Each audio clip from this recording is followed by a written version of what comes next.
bonsoir. Wow, il y a un grand nombre, ça paraît que la température est chaude. Je crois que c'est notre pasteur qui nous ramène la chaleur. Moi, j'avais demandé à Linda, j'ai dit, envoie-nous un peu de chaleur là, au Québec. Fais la ventilation, un peu de chaleur du Mexique. Je vais juste commencer en priant parce que c'est vraiment un sujet que l'Esprit Saint m'a donné comme ça. Et là, j'ai dit, wow, Dieu il est conséquent dans les messages que vous recevez ici. Luc, qu'est-ce que parlé la semaine passée? Je fais comme le suivi.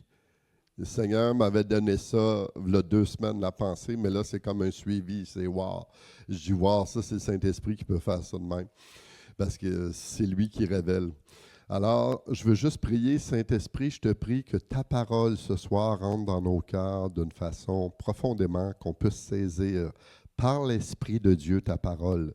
Parce que ta parole est la vérité vient de Jésus, qui était la parole vivante. Alors, Père, on te prie que ta parole puisse pénétrer nos cœurs et s'enraciner afin qu'on soit de plus en plus fortifiés et de plus en plus fait à l'homme spirituel dans lequel tu nous appelles à devenir homme, femme spirituelle pour bâtir le temple de Dieu. Au nom de Jésus. Amen. Je vais commencer dans Exode 34, le verset 28. C'est l'histoire de Moïse. Et mon sujet ce soir, c'est la nouvelle alliance, elle est supérieure à l'ancienne alliance. Et on voit dans Exode 34, verset 28, Moïse fut là avec l'Éternel 40 jours et 40 nuits.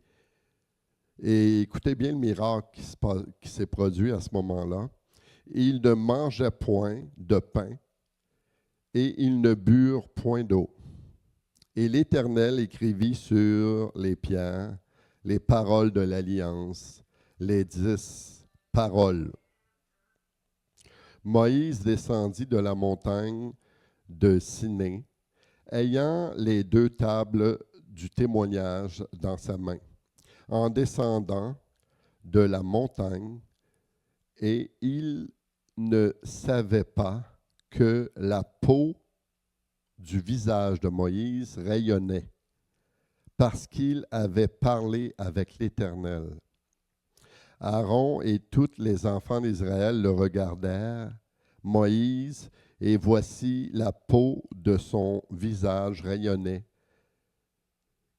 Il craignait de s'approcher de lui. Et ce que la parole déclare, c'est que Moïse a bâti l'alliance qu'on a de l'Ancien Testament. C'est Moïse qui a établi les lois avec l'Éternel. Et ça a été bien aux yeux de l'Éternel. Qu'est-ce qui s'est fait là à ce moment-là? Mais un petit peu plus loin, on voit que le Seigneur Jésus, en venant sur la terre, lui a amené une alliance qui est, moi je dirais, parfaite, immuable, une alliance que Jésus a tout accompli complètement à la croix. Il a tout accompli, la nouvelle alliance. Jésus a été parfait en tout point. Et c'est pourquoi qu'il fallait qu'il vienne. Parce que nous, en tant qu'humains, on est des humains.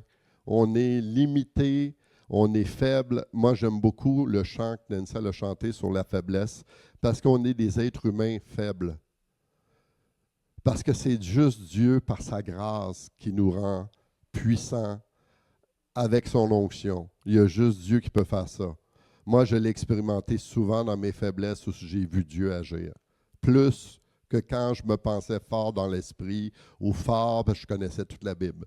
Et j'ai dit, Seigneur, t'es vraiment, mon coco ici, ça marche pas. Tu sais, parce qu'on croit que parce qu'on connaît tout de la Bible, qu'on va être fort. Mais c'est pas vrai. C'est pas vrai.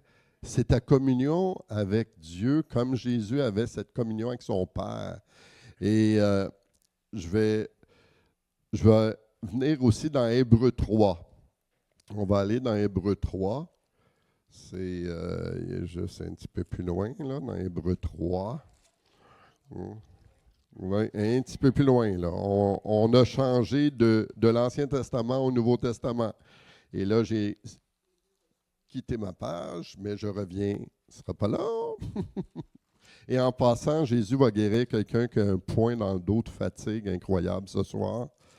Recevez déjà. Le Saint-Esprit agit déjà, même pendant la prédication, pendant la louange. Le Saint-Esprit est ici, il agit. Dieu est puissant. Il n'est pas limité par une main d'homme. Et c'est ça la nouvelle alliance. Dieu n'est pas limité par la main d'un homme. Dieu est tout-puissant, il peut faire ce qu'il veut, il peut te guérir en pleine nuit, il peut venir te visiter. Et c'est ça la gloire de Dieu. C'est dans ça qu'on fonctionne maintenant dans la nouvelle alliance. Ça dit dans Hébreux 3, le verset de 2 à 6.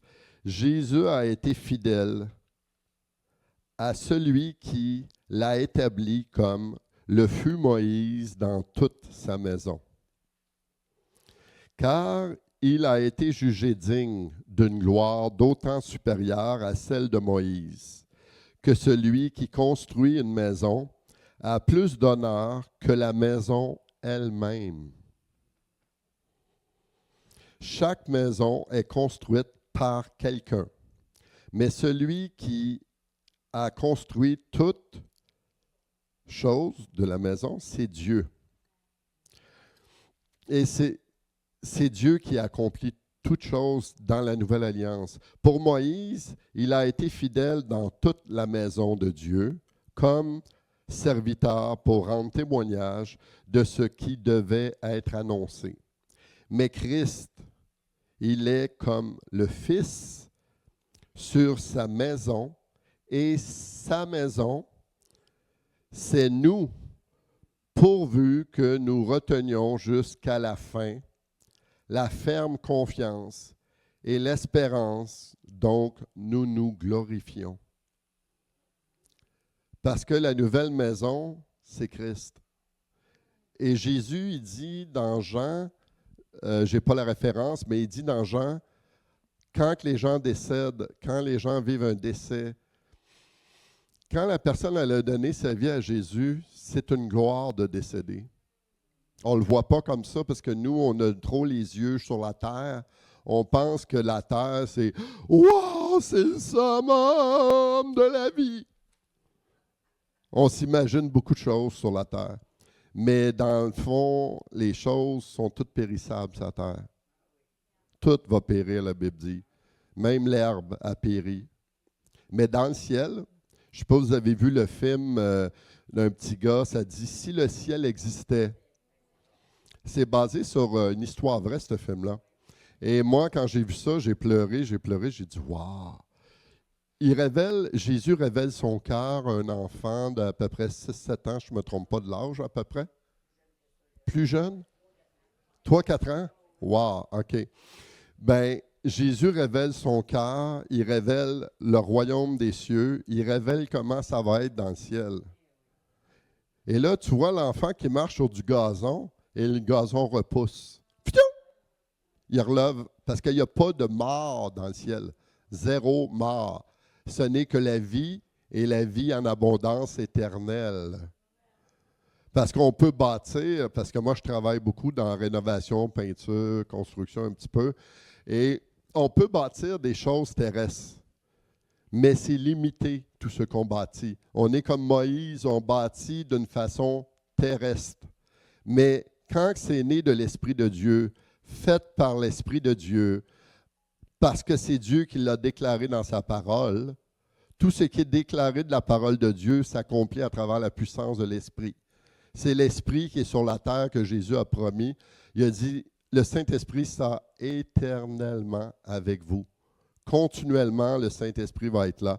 Et je voulais tourner aussi dans Jean. C'est dans Jean 17, 15 à 18. C'est Jésus qui parle à ce moment-là. Moi, je me souviens que moi, j'ai été sauvé dans ma chambre en priant, en lisant un Nouveau Testament. J'ai vécu une expérience surnaturelle avec Dieu dans ma chambre. Et le Saint-Esprit m'enseignait les Écritures. C'est vraiment incroyable. Là. Parce que Dieu n'est pas limité par une structure que lui-même a créée. L'Église, elle est de Dieu, elle vient de Dieu, mais Dieu n'est pas limité dans une boîte. Dieu, il se prend pour Dieu, puis il touche à n'importe qui veut, n'importe où.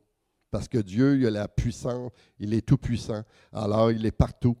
Il m'a touché, j'avais 14 ans.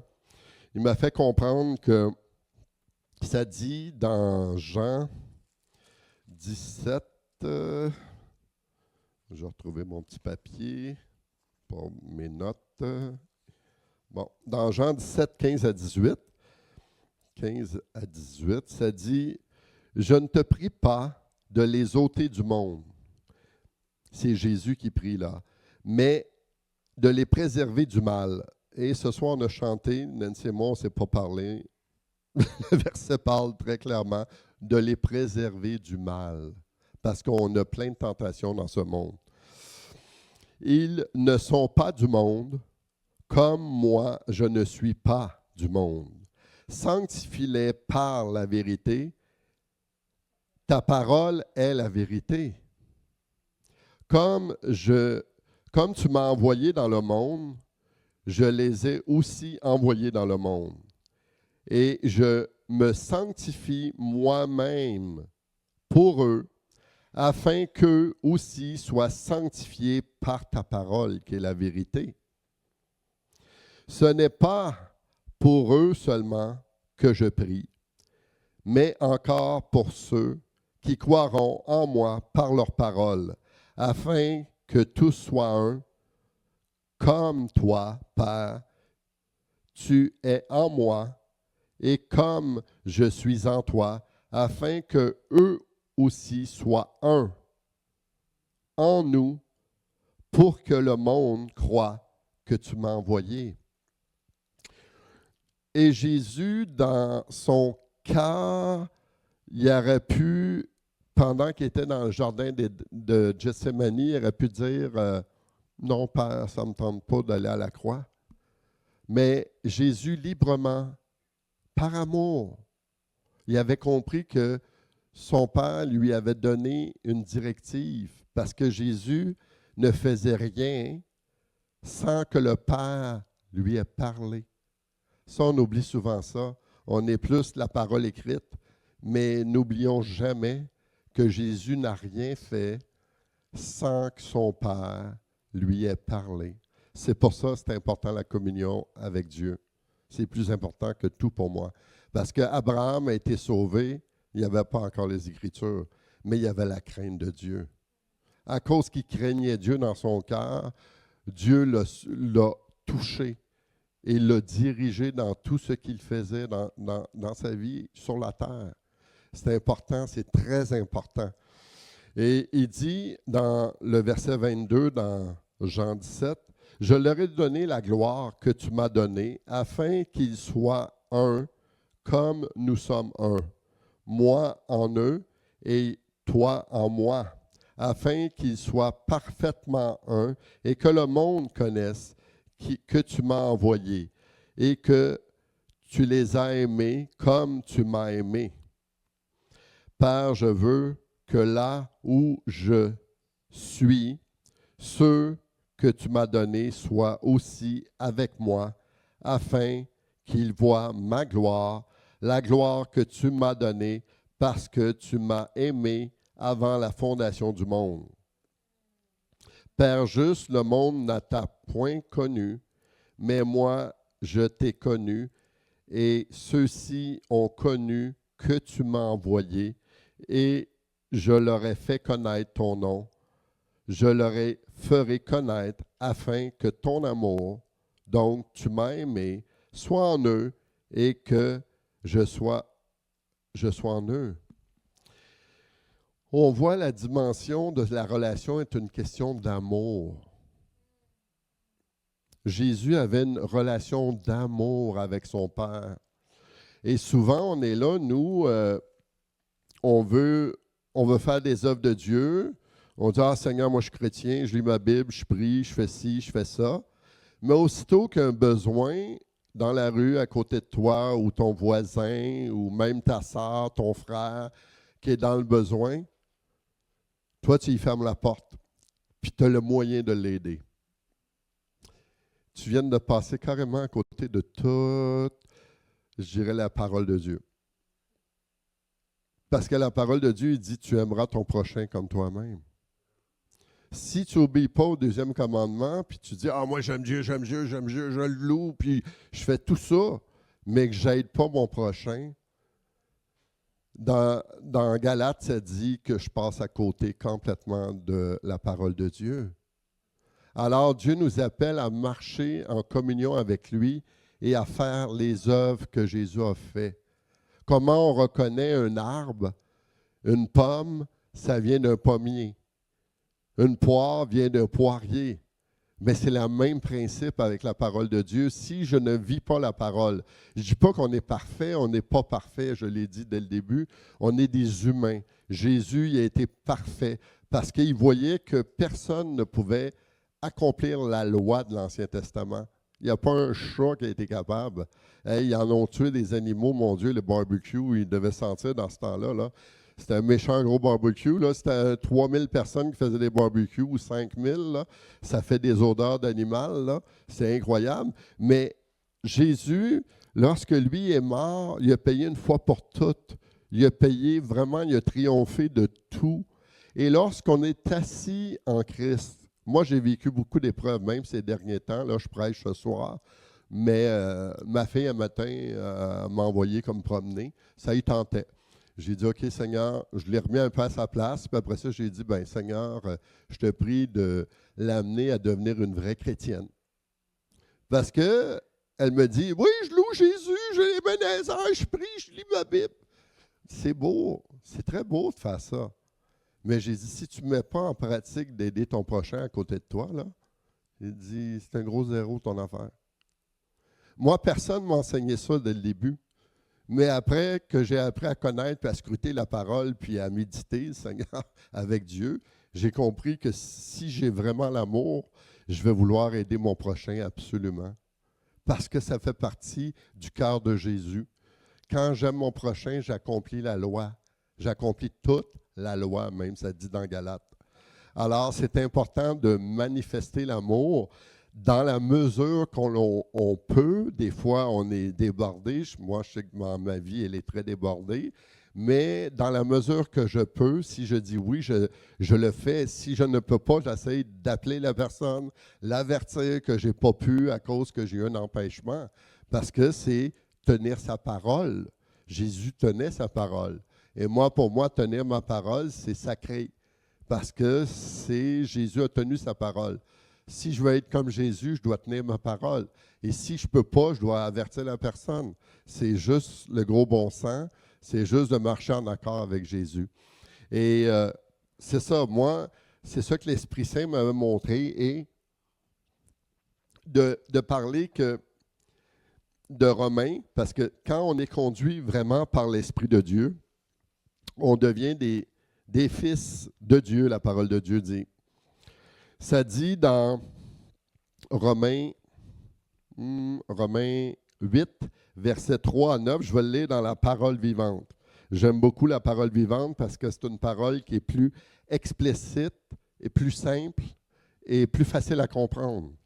Puis des fois, ça fait du bien la parole de Dieu dit que la parole, elle est là pour vraiment renouveler notre intelligence, renouveler afin que nos pensées soient continuellement renouvelées par sa parole. Et quand tu lis une version différente, tu te dis « Wow, je ne l'avais jamais lu comme ça ». Moi, j'ai eu souvent des révélations comme ça. J'ai dit « Wow, j'ai lu ça là ». Et là, wow, la parole était vivante à mon esprit. Et ça dit dans Romains 8, le verset 5 dans la parole vivante, ça dit « Aussi longtemps que l'homme veut disposer seul de sa vie, il ne parvient pas à se détacher de lui-même. Tous ses désirs, ses intérêts et ses plans tournent autour de sa personne. Livré à lui-même, il tend vers ce qui est conforme à sa nature de l'homme non régénéré, mais ceux qui suivent les suggestions de l'Esprit se procurent de ce que Dieu se préoccupe, de ce que Dieu désire et se concentrent leur recherche sur les richesses spirituelles. Or, la pente de l'homme qui est livré à lui-même, se laisser mener par ses instincts, c'est aller à la mort. Mais rechercher la pensée de l'esprit, obéir à ses directives, voilà ce qui conduit à la vie et à la paix. La vieille nature de l'homme ou femme livré à lui-même est opposée à Dieu. L'homme qui la suit ne se soucie guère d'accomplir la volonté de Dieu exprimée dans sa loi. Il ne veut ni ne peut s'y soumettre. C'est pourquoi, aussi longtemps que l'homme vit pour lui-même, pour la satisfaction des désirs de son être naturel, il ne peut être approuvé de Dieu. Ceux qui suivent leur tendance intensive ne sauront pas lui plaire. Mais vous qui êtes plus au service de vos penchants naturels, vous vivez sous le contrôle naturel. Si vous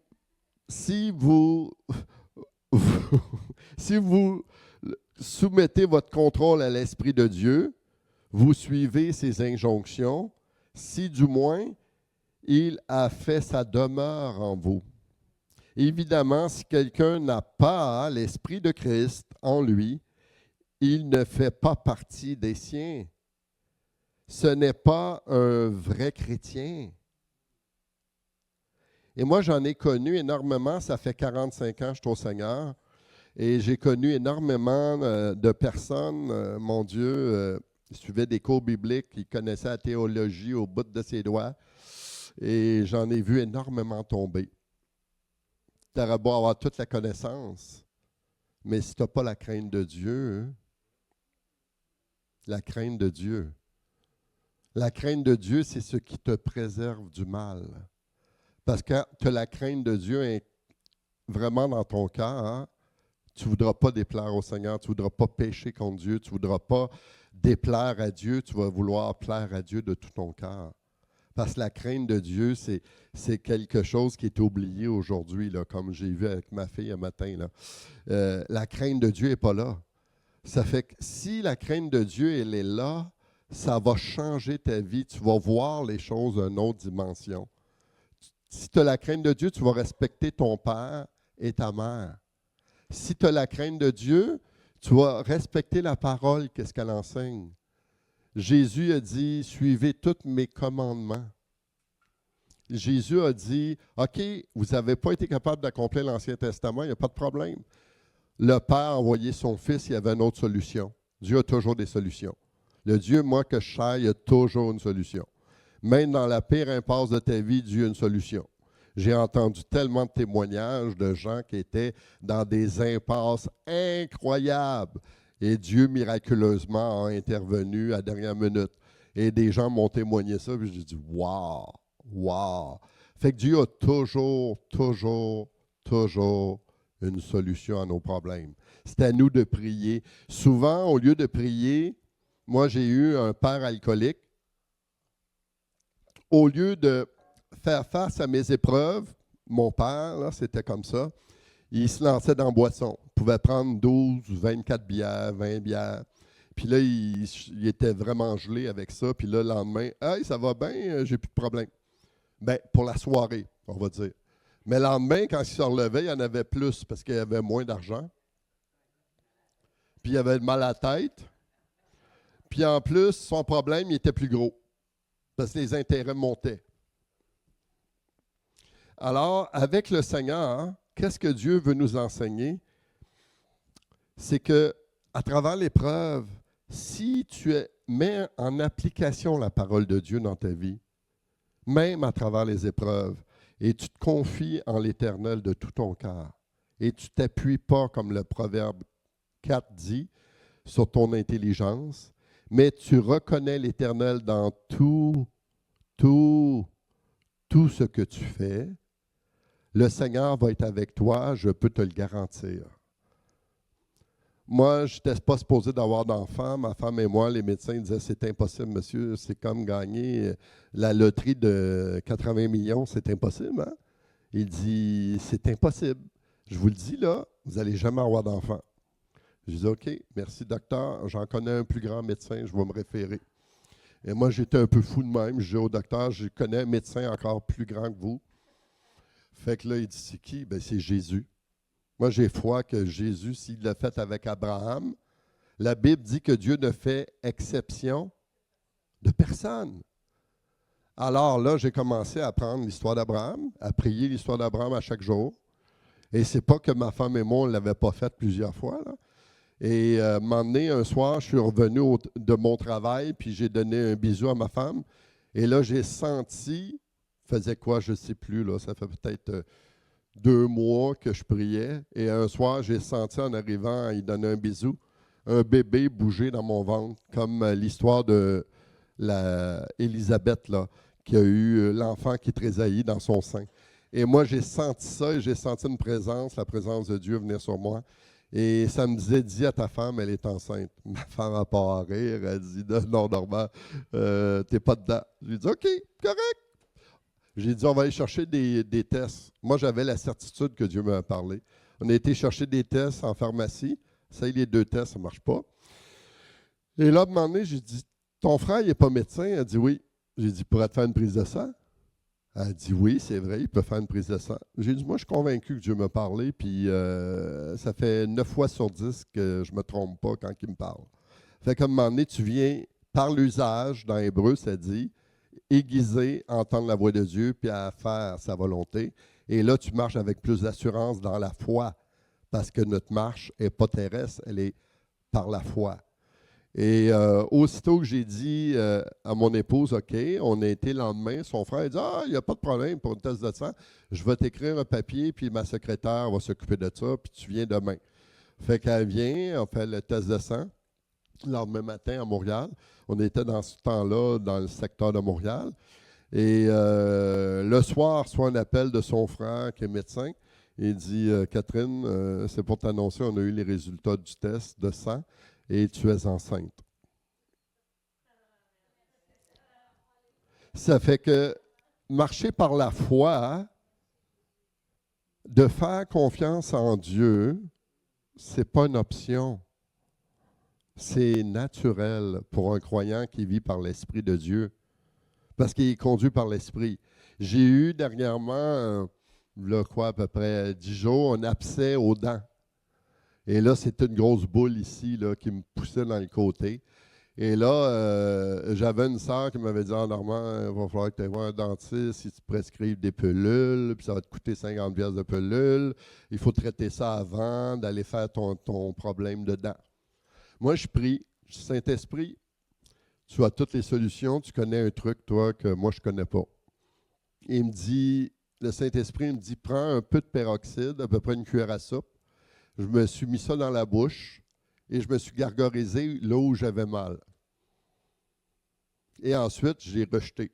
J'ai vraiment entendu une petite voix me dire, prends du peroxyde, ça va régler ton problème. Et peut-être 1 heure après, non, j'ai fait ça avant de me coucher. Fait que j'ai été me coucher. Le lendemain matin, je me suis levé. J'avais plus aucune petite boule ici dans le côté, elle était disparue. Ça coûtait 1,50 $ la bouteille au lieu de 50 $ qu'on m'aurait prescrit. C'est ça, marcher par l'Esprit de Dieu. Parce qu'on est trop porté, moi j'avais entendu des missionnaires, on est trop porté à aller voir le médecin ici. C'est facile, on a une carte soleil. Fait qu'on est porté à faire ça. Mais dans le fond, Jésus il dit, prie-moi. Je te permets de vivre cette situation-là pour que tu me pries en tout temps.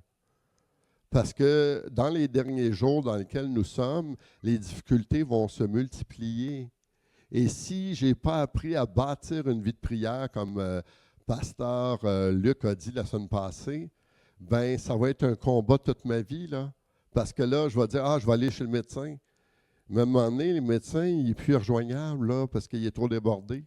Fait que là, toi, tu souffres. Mais si tu apprends à te mettre à genoux puis à prier, dire, Seigneur, je crois que toi, tu as une solution pour moi. Tu bâtis à ce moment-là ta maison de foi. Ta maison de foi va se construire au moment où tu vas plier genoux devant le Seigneur et tu vas dire, Seigneur, par la foi, je te fais confiance, tu vas me donner la solution. Je ne dis pas que tu es en train de mourir. Comme ce soir, on va prier pour une sœur qui m'a écrit tantôt.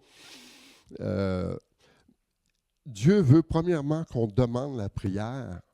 C'est écrit dans la parole. Si vous êtes malade, appelez et demandez les anciens et ils vont vous oindre d'huile, ils vont prier pour vous. Si vous avez des péchés, ils vont vous les pardonner et vous allez être guéris. C'est comme ça, c'est simple comme ça.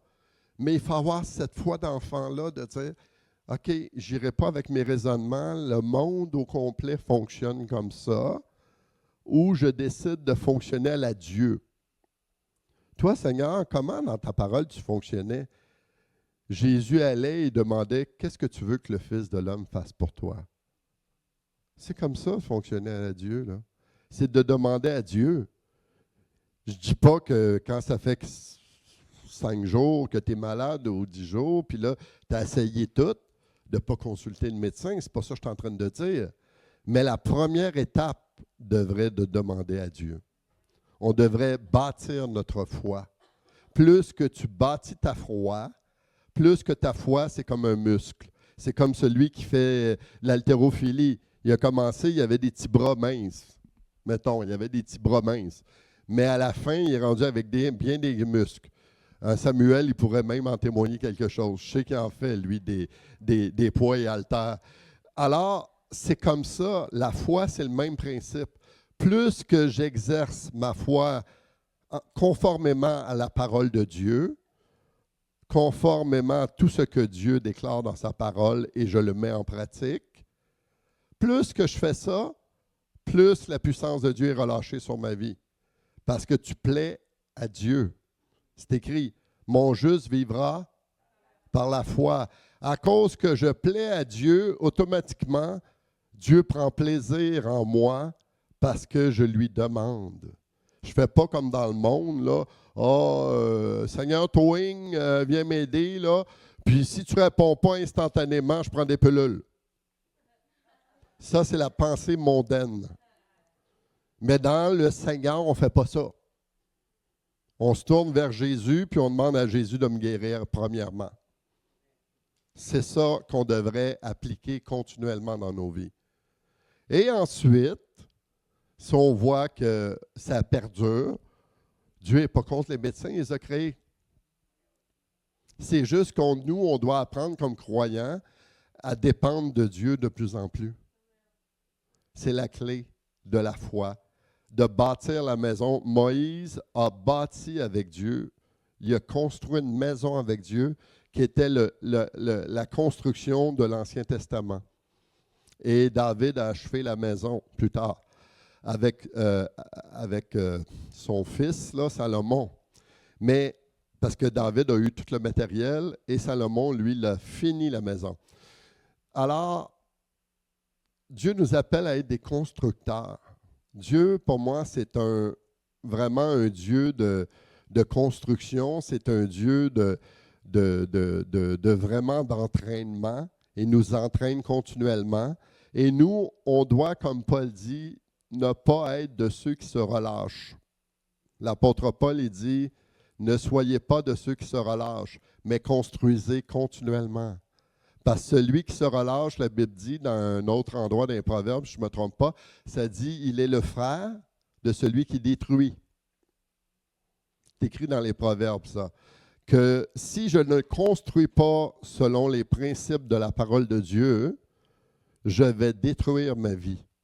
Et on le voit, il y en a beaucoup qui sont suicidés au Québec. Il y a vraiment un fléau, malheureusement, de gens, au lieu de se tourner vers Dieu, ils se tournent vers les désirs du monde et les désirs du monde, Satan, il est là, puis il t'attend, puis il dit, OK, je vais te détruire. OK, toi, tu as un problème avec l'alcool, je vais te donner une caisse de vin. Parfait, ça. Et l'autre, toi, tu as besoin de la drogue, OK, je vais te donner une couple de joints là, jusqu'à temps que tu sois gelé. Là. Mais ça, c'est Satan, c'est son royaume, c'est sa pensée. Mais si on médite la parole, puis on voit comment Jésus nous aime, il dit, moi, je suis venu, dans Jean 10, je suis venu afin que mes brebis aient la vie, et la vie en abondance. C'est juste simple, c'est juste, Seigneur, je choisis de te faire confiance. Seigneur, je choisis de croire ta parole. Je choisis de prendre la parole et de la faire descendre dans mon cœur et de la méditer jour et nuit. Et quand tu vis des combats, moi j'en ai vécu beaucoup ces derniers temps, je me mets de la louange. Partout ce que je vais, de la louange. La louange, la louange. Comme Manon, elle a dit, Pasteur Manon, elle a dit tantôt, la louange, c'est partout ce que des combats dans l'Ancien Testament, avant de faire les guerres, Dieu, qu'est-ce qu'il disait? Mettez les chantres, mettez les musiciens en avant. Tout le temps. C'est eux qui, je dirais, c'est des charrues dans le terme québécois. Là. La louange, l'adoration, c'est des charrues qui tassent la, je dirais pas le mot, mais plus que de la neige. Alors, c'est ça, la louange, l'adoration. Moi, à un moment donné, il y avait des gens qui avaient de la misère à dormir. Ils me disaient, ah, Normand, de la misère à dormir. J'ai dit une clé, je vais t'en donner une bien simple. Mets de la louange, l'adoration inspirée. Je ne dis pas des boum-boum, des tam-tam, là, je parle juste, tu es en train de dormir, là. Mets une louange qui va t'aider à dormir. Tu n'es pas obligé de mettre ça dans le tapis, là. Tu le laisses toute la nuit, je te promets que le diable va te lâcher. Je te le promets. Lui, il ne pourra pas tolérer ça. Il va dire ah, je déteste la louange. C'est ça qu'il va faire. Je déteste celui qui adore Dieu. Je le déteste. Fait qu'il va fuir loin. C'est ça que la Bible dit. C'est des armes que Dieu nous a données. Et Pasteur Luc en a parlé beaucoup la semaine passée. Et moi, j'ai super aimé ça parce que moi, je bâtis ça dans la vie des gens parce que je crois en ça. Je l'ai vécu personnellement. Et quand je bâtis à travers la louange, l'adoration, même dans mon auto, le Saint-Esprit me dit en 2019, va t'acheter une Prius. Là, je dis, pourquoi, Seigneur? J'ai jamais prié autant de ma vie que dans cette auto-là. Prius. Fait que là, j'ai dit, OK, Seigneur, tu veux, je te loue, puis je te prie. Prier en tout temps, comme Pasteur Luc disait, ça bâtit en toi la foi. Et si tu as de la difficulté avec ton intelligence, prie en langue. Son tokorabasin, tikarabasan, tokorabababaya. C'est simple comme ça. Parce que plus que tu t'entretiens dans l'esprit de Dieu, plus que ta foi monte. Et dans Jude, je veux juste finir avec ce verset-là. Là, c'est écrit dans Jude 1. Il y a un seul livre dans Jude.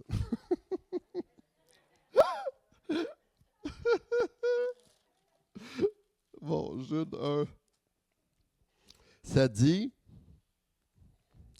pour vous, dans Jude 1, verset 20, pour vous, bien-aimés, vous édifiant vous-même sur votre très sainte foi, en priant par le Saint-Esprit.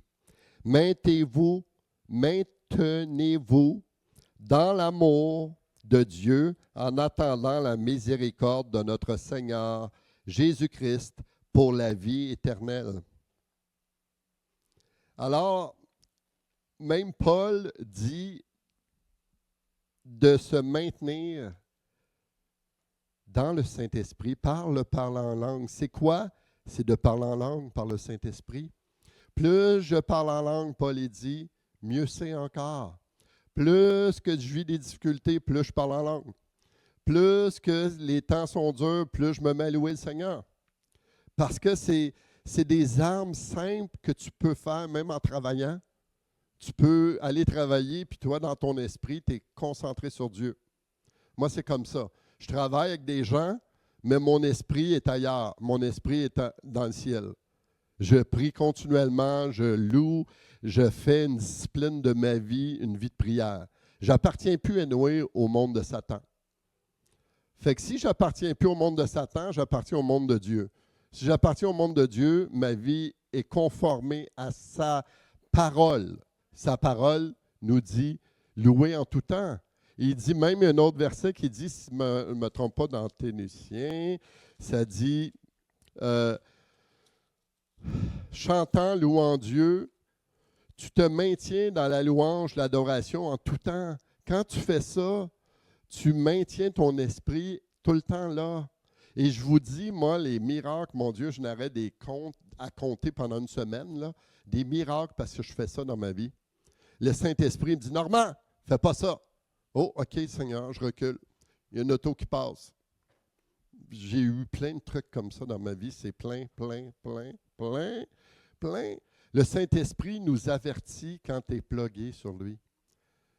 On ne peut pas savoir, des fois, on se dit, ah, Seigneur, ma vie n'est pas... Non, tu es riche. Tu es riche parce que Dieu, lui, te rend riche. Lui, il te rend riche parce que l'Esprit Saint qui vit en toi, il te rend riche. Moi, il me dit, Normand, je t'ai sauvé la vie 30 fois sur terre. J'aurais pu avoir 30 fois des accidents mortels. Mais à cause que j'ai écouté la voix de Dieu, je marche dans la crainte de Dieu, bien Dieu va me corriger. Il va me dire, Normand, fais pas ça. Puis c'est écrit dans les Proverbes. Ne sois pas sage à tes propres dieux, mais crains l'Éternel, comme j'ai dit tantôt. Et lui, il va te diriger, il va te protéger sur la voie de la droiture. Et si je tombe, la Bible dit, j'ai un avocat auprès du Père, Jésus-Christ, crucifié, qui est mort pour mes fautes, mes péchés. Et si le matin, moi, je me mets à prier, puis je dis, Seigneur, je ne sens pas ta présence. Là, je dis, Seigneur, si j'ai péché contre toi, j'ai parlé contre quelqu'un, j'ai dit quelque chose qui t'aura offensé, je te demande pardon, Seigneur. C'est aussi simple que ça, la foi chrétienne. C'est très simple. C'est tellement simple que même un enfant qui se convertit, moi j'ai vu des prédicateurs enfants même incroyables sur le net, j'ai dit, mon Dieu, c'est incroyable, parce qu'il a saisi, c'est comme une révélation à saisir. La parole, c'est de redevenir comme un enfant, de croire comme un enfant. Et tout ce que Jésus a dit, tu le fais. Moi, je l'ai expérimenté parce que moi, j'étais un genre, ah Seigneur, là, j'ai étudié pendant 10 ans la théologie, j'étais écœuré. Puis j'avais des migraines, là, je n'étais plus capable. Et là, j'ai dit, Seigneur, j'ai dit, là, moi, je suis quelqu'un, je connais ma Bible, là, tu sais. Et là, le Seigneur m'a dit, non. J'ai dit, mais Seigneur, j'ai étudié beaucoup, là. Je me suis fait des muscles, là. Mais non, c'est parce que si je ne le mettais pas en pratique, il y avait un frère qui est arrivé, un monsieur sur la rue, là, excusez, c'était pas un frère, c'était un non-croyant. Et là, j'étais là avec mes grands chevaux, parce que moi, je connaissais ma Bible, là, tu sais. Et là, le Saint-Esprit me parlait dans l'oreille. Il m'a dit, Normand, est-ce que moi, j'agirais comme ça avec ce jeune homme-là qui est sur la rue? Là, j'ai dit, non, Seigneur, tu ne ferais pas ça, non. Tu t'humilierais pour l'aider plutôt. Et ça m'a vraiment percuté quand Jésus me parlait de même. Et là, j'ai dit, OK, Seigneur, j'ai assez étudié, maintenant je vais la mettre en pratique, ta parole. Là, j'ai compris que ce que Dieu voulait, c'est la pratique.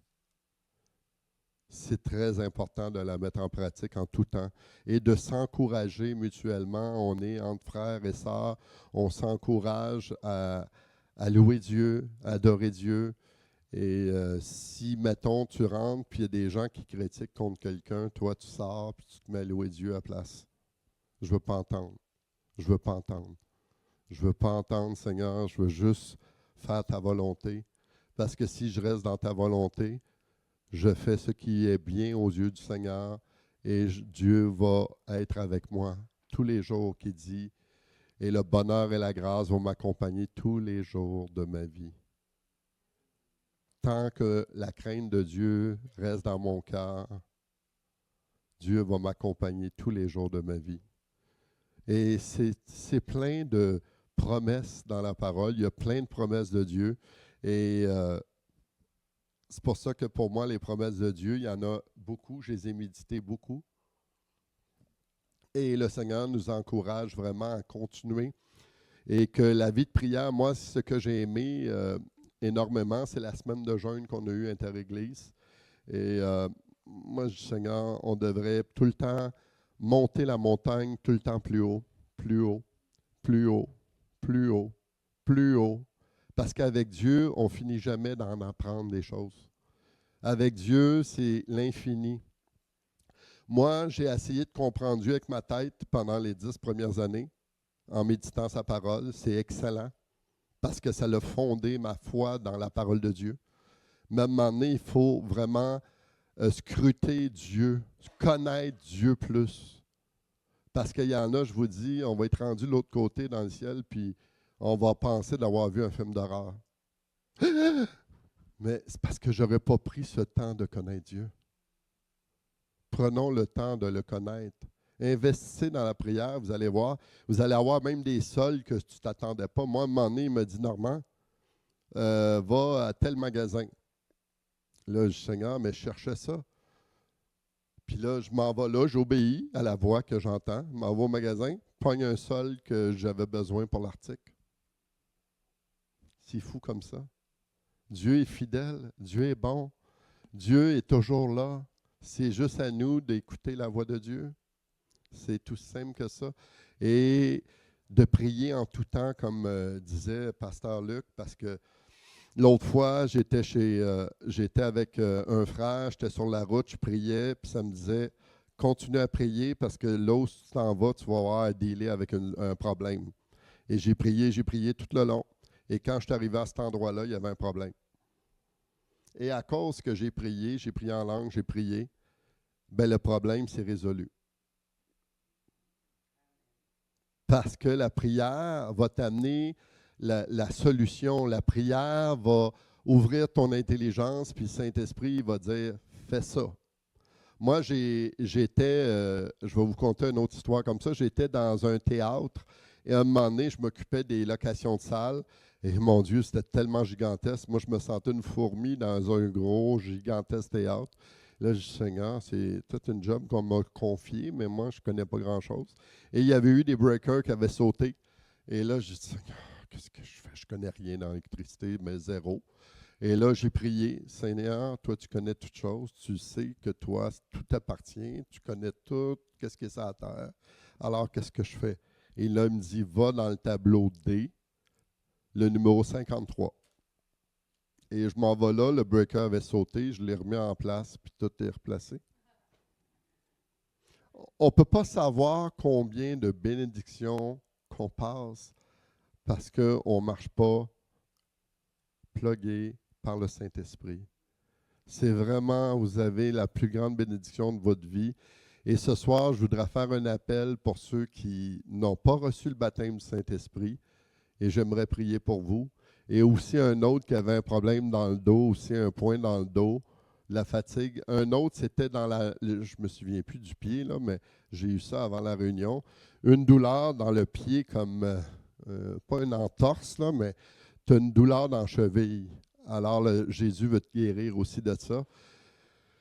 Et peut-être que Nancy, elle a d'autres paroles aussi. Oui, peut-être.